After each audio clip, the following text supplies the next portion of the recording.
আপনারা দেখছেন সংবাদ দুপুর। জানাচ্ছি আরো কিছু সংবাদ।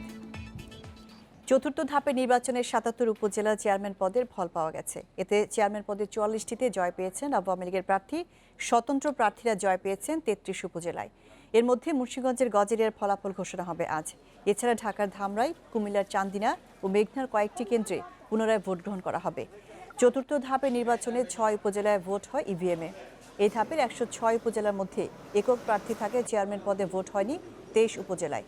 চতুর্থ ধাপে নির্বাচনে রোববার সকাল ৮টা থেকে বিকেল ৪টা পর্যন্ত ভোট গ্রহণ অনুষ্ঠিত হয় ১০৬ উপজেলায়।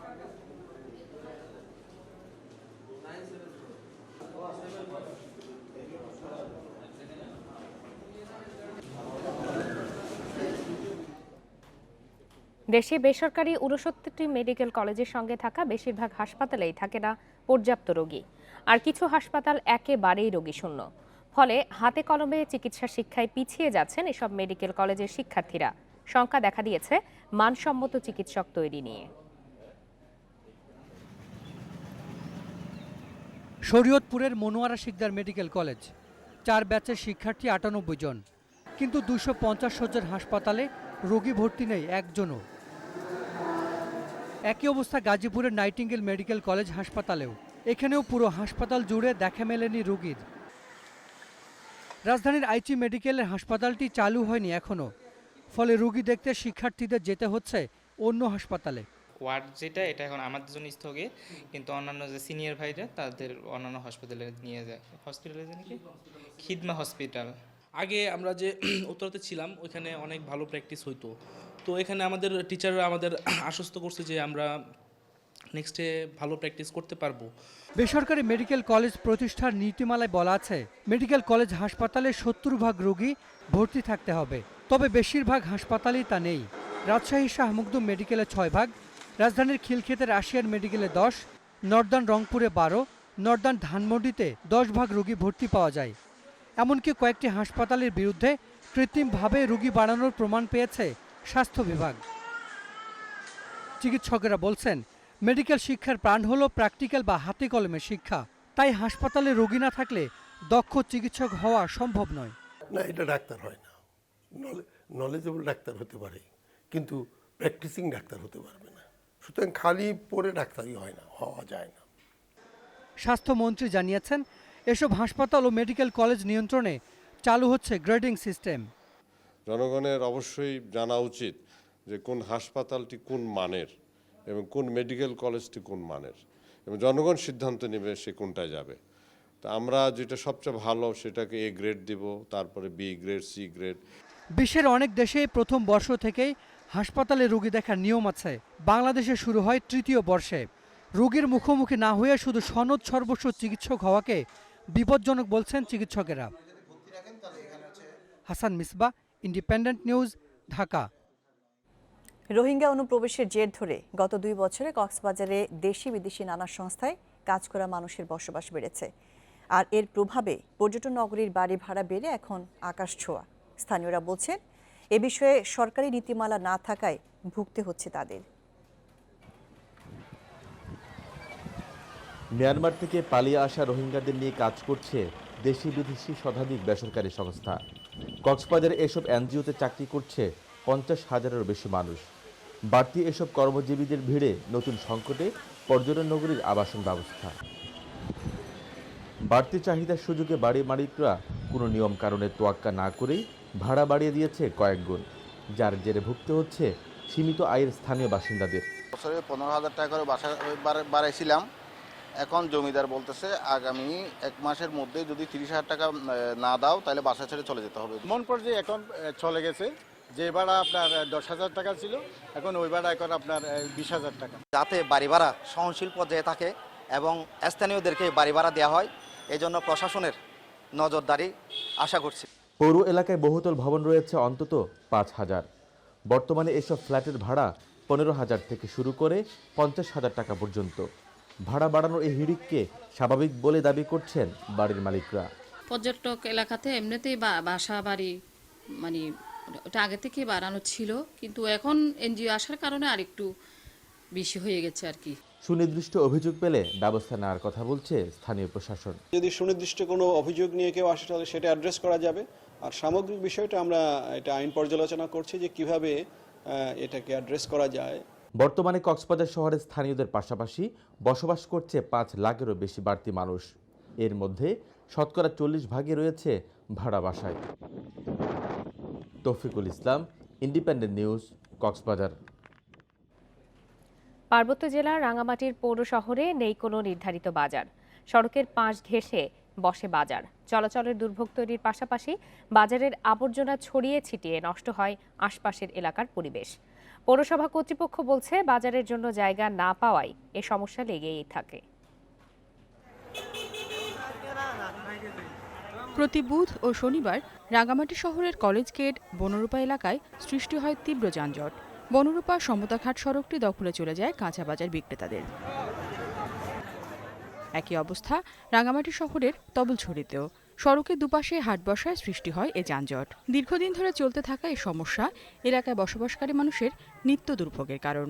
চলাচলের সমস্যা হয়, গাড়ি মানে ঢুকতে পারে না, বের হতে পারে না। যদি বাই চান্স কোনো রোগী হয়, ইমার্জেন্সি রোগী, তার যাওয়ার পর্যন্ত বেরোনোর উপায় থাকে না। গাড়িটা খুব স্পিডে আসার কারণে এখানে মানুষের দুর্ঘটনা সবচেয়ে বেশি হয়। বর্ষাকালে আরো বেশি কষ্ট হয়ে যায় এই কারণে যে আমাদের এই রাস্তাটা খুব ছেঁটে হয়ে যায়। ভাসমান যদি কিছু কাঁচা বাজার করা যায় তাহলে দেখা যাবে যে যারা নৌকো দিয়ে বিক্রি করতে আসে তাদেরও সহজ হবে, আর যারা কিনতে চায় তারাও সুলভে কিনতে পারবে। সাধারণ মানুষের পাশাপাশি এই সমস্যা থেকে মুক্তি চান বিক্রেতারাও। অবস্থা তো এত সুবিধা না, ওইটা বড় গাড়ি আইলে আমার মাল বেচতে খুব কষ্ট হয়। এখান থেকে বাজারটা মানে সরে নিয়ে মানে ওইরকম বড় একটা হলে তো মনে করেন ভালো হয়।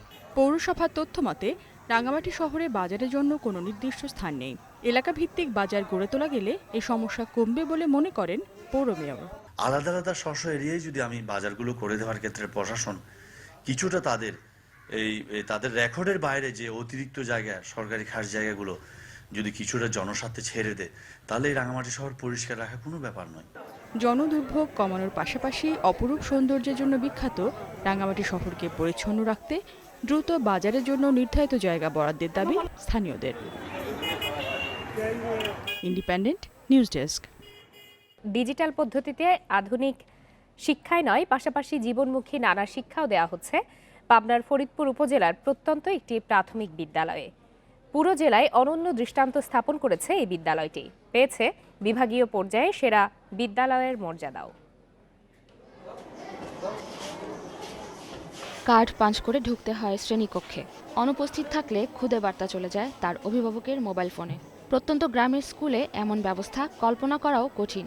তবে এতে পুরোপুরি অভ্যস্ত পাবনার ফরিদপুরের খাগড়বাড়িয়া সরকারি প্রাথমিক বিদ্যালয়ের শিক্ষার্থীরা। এখানেই শেষ নয়, প্রতিদিন থাকে 1 ঘন্টার মাল্টিমিডিয়া ক্লাস। অনেক অজানার উত্তর ইন্টারনেটে পেয়ে যায় শিক্ষার্থীরা। বিভিন্ন ধরনের SMS তাদের বাবা মায়ের মোবাইলে পাঠানো হয়, যেমন শিক্ষার ফলাফল, রেজাল্ট, এসব সম্পর্কে তাদের বাবা মার কাছে মেসেজগুলো চলে যায়। মাল্টিমিডিয়া প্রজেক্টরের মাধ্যমে ক্লাস নিলে শিক্ষার্থীর অতি উৎসাহ উদ্দীপনা পাচ্ছে, বিধায় তারা স্কুল থেকে ঝরে পড়ার হারটা অনেক কমে গেছে। প্রযুক্তির পাশাপাশি শিক্ষার্থীদের সততা ও নৈতিকতার চর্চাতেও পিছিয়ে থাকেনি স্কুলটি। বিক্রয়কর্মী ছাড়াই চলছে সততা স্টোর। দরকারি জিনিসপত্র কিনে টাকা রেখে যায় শিশুরা, আর যার যা প্রয়োজন নেই অন্যের ব্যবহারের জন্য তা রেখে যায় মহানুভবতার দেয়ালে। আমরা বিশ্বাস করি আমরা ইচ্ছে করলে প্রত্যেক শিক্ষার্থীর রোল এক করতে পারবো না, কিন্তু আমরা বিশ্বাস করি প্রত্যেক শিক্ষার্থীকে 1 নম্বর মানুষ বানাতে পারবো। এটাই আমাদের মূল লক্ষ্য। 1941 সালে প্রতিষ্ঠিত এই স্কুলটিতে অভিনব সব পরিবর্তন আসতে শুরু করে 2007 সালে। কয়েকজন শিক্ষক গতানুগতিক ধারা বদলে নতুন ধারার শিক্ষা পদ্ধতি চালু করার উদ্যোগ নেন। এতে সহযোগিতা করেন গ্রামবাসী ও জনপ্রতিনিধিরা। বর্তমান উপজেলা চেয়ারম্যান এই বিদ্যালয়ের সভাপতি হন। ওনার সাথে আমি বসে একটি পরিকল্পনা করি। সেই পরিকল্পনা মোতাবেক উনি প্রথমে আমাদের ডিজিটাল হাজিরার ব্যবস্থা করেন, তারপরে রুমগুলোতে সিসি ক্যামেরার ব্যবস্থা করেন। শুধু জেলা পর্যায়ে না, সারা দেশেই ছড়িয়ে যাওয়ার মতো একটি উৎকৃষ্ট উদাহরণ। আপনারা যেটি বললেন যে এটি উপজেলা পর্যায়ে শ্রেষ্ঠ না, জেলা পর্যায়ে শ্রেষ্ঠ না, এটা কিন্তু বিভাগীয় পর্যায়ে শ্রেষ্ঠ হয়েছে। শিক্ষকেরা বলছেন কেবল স্কুল জীবন নয়, পরবর্তী জীবনেও এসব উদ্যোগের সুফল পাবে শিক্ষার্থীরা। Independent news desk. খালেদা জিয়ার শারীরিক অবস্থা নিয়ে ব্রিফ করছেন বঙ্গবন্ধু মেডিকেলের চিকিৎসক। আমরা সরাসরি চলে যাচ্ছি সেখানে। এই বোর্ড তাকে পর্যবেক্ষণ করেছেন এবং চিকিৎসা শুরু করেছেন। আমাদের এখানে আপনারা জানেন এর পূর্বে আরেকজন ব্রিগেডিয়ার জেনারেল পরিচালক হিসেবে ছিলেন, তিনি খুব অল্প দিন হলো বদলি হয়ে গেছেন। আমাদের এখানে নতুন পরিচালক হিসেবে যোগদান করেছেন ব্রিগেডিয়ার জেনারেল মাহবুবুল হক। আমি এখন ওনাকে আপনাদের সামনে কিছু বলার জন্য অনুরোধ করছি। ধন্যবাদ সকলকে। এখানে সবকিছু রেকর্ড করে না, আমি একটু ইনফর্মাল কথা বলি যে আমি খুব হ্যাপি যে এতগুলো ক্যামেরার সামনে কথা বলার সুযোগ পেয়েছি। আমি রিসেন্টলি ওসমানী মেডিকেল হাসপাতালের ডাইরেক্টর ছিলাম, ওখানে এসেছি 2 বছর। ওখানে বলছিলাম যে 10টা-12টার বেশি ক্যামেরা ছিল না, now is more than 50, thank you, 100-এর বেশি হবে। তো আপনারা শুনেছেন সকলে, যে সকলকে প্রথমেই ধন্যবাদ জানাই যে আপনারা প্রিন্ট এবং মিডিয়ার সকল বিশিষ্ট সাংবাদিক কিন্তু এখানে ঢাকা শহরে সব সিনিয়র জার্নালিস্টরা থাকেন। সকলকে স্বাগতম বঙ্গবন্ধু মেডিকেল বিশ্ববিদ্যালয়ে। এবং আমি পরিচালক হিসাবে জয়েন করেছি গত 13 তারিখ। তো আপনাদের সাথে প্রথম আমার কথা, এই জন্য আপনাদেরকে আমি অভিনন্দন জানাচ্ছি। তো বেগম খালেদা জিয়া সম্বন্ধে যে ইনফরমেশনটা আপনারা অলরেডি পেয়েছেন, সেটা হলো উনি আজকে কোনো একটা সময় আমাদের এই হাসপাতালে ভর্তি হয়েছেন। উনি আছেন কেবিনে 621 নম্বর কেবিনে উনি আছেন, আর 622 নম্বর কেবিনে ওনার যারা অফিসিয়ালসরা আছেন ওনারা আছেন। আমরা 2টা কেবিন ওনার জন্য বরাদ্দ দিয়েছি। উনি আলহামদুলিল্লাহ ভালো আছেন। আমাদের বোর্ড 5 সদস্য একটা মেডিকেল বোর্ড করা হয়েছে, আরও আগে করা হয়েছে। এর আগে গত কয়েকদিনই ওনার বিভিন্ন পরীক্ষা করা হয়েছিল। তো সেগুলোর প্রেক্ষাপটে এবং ওনাদের ওপিনিয়ন অনুযায়ী আজকে উনি ভর্তি হয়েছেন। তো উনি এখন কিছুক্ষণ আগে আমাদের বোর্ডের সকল সদস্য বৃন্দ ওনাকে দেখে এসছেন, ওনার সাথে কথা বলেছেন এবং ওনার প্রয়োজনীয় যে ওষুধপত্র সেটা প্রেসক্রাইব করে দিয়ে এসছেন। তো উনি আজকে থেকে ওই ওষুধ সেবন করবেন। তো উনি এখন সুস্থ আছেন। এখন উনি বসে কথা বলেছেন, ওনার শারীরিক অবস্থা ভালো। তো সেটা এই ব্যাপার আর কি, অতটুকু। বোর্ডের সদস্য আছেন আমাদের 5 জন, আমি নাম বলতে পারি। সেটা হলো, এটা সভাপতি হন আমাদের প্রফেসর ডক্টর মোহাম্মদ জিলান মিয়া সরকার, উনি হলেন চেয়ারম্যান ইন্টারনাল মেডিসিন। সাথে আছেন আমাদের প্রফেসর। এই ছিল আজকে সংবাদ দুপুরে। আমন্ত্রণ পরের আয়োজনে।